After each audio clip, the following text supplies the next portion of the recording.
like the corner of the guest. No, we're not here to do that. We're just wanting to bring, because as you know, with because we are a news broadcast network, and Ebola right now, we got Ebola virus already in Texas already, and we're not sure where it came from, but again, we gotta know where the food is. We gotta have to know, like you said, get back to and to get back to doing something that's natural, like growing your own vegetables, growing your own fruit, where you have to do. That's what we have to get away from. And you're telling us that we need to get away from the fast food restaurants, the process, because that's not good for you, right? That's not healthy, correct? Go ahead, Christine.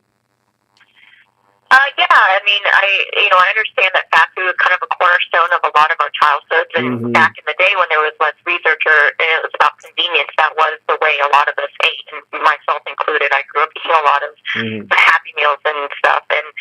But I do think that processed foods is probably the root of a lot of our health problems in America, right, including obesity, cancer, different diseases.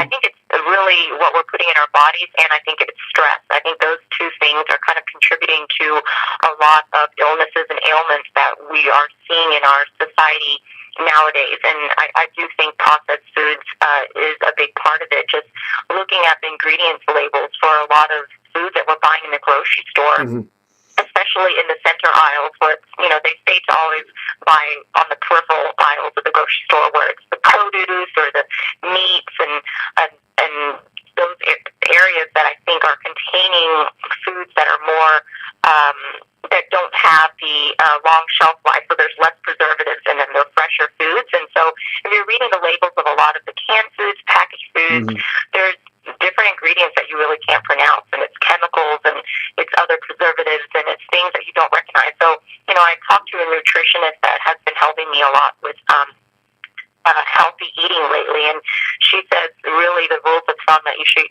keep in mind when you're buying your groceries is read the ingredients, and if it's something that doesn't come from the ground, that doesn't have a mother, and you don't recognize it, then don't buy it or don't eat it. Great tips. Great. Actually, I like that. I really do. You actually see it in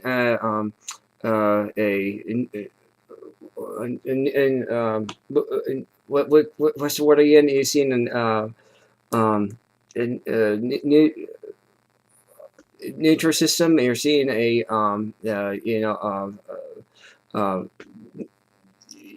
nutrition and nutritious. That's great. So you're seeing nutrition.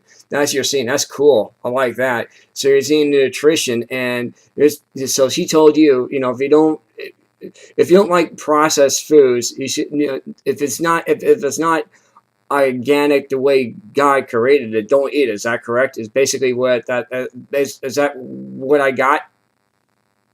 Yeah, and it's beyond organic, because there's a lot of things that the FDA will allow to be labeled as organic, but that's not, in the consumer's mind, organic means a certain thing that maybe is not necessarily what really is. And so it's going beyond just reading something that says, oh, this is organic, or this is 100% whole wheat, or whatever. It's really about getting down to the nitty gritty and reading those ingredients and finding out what exactly is in them. And it has to be something that it has to be ingredients that you recognize.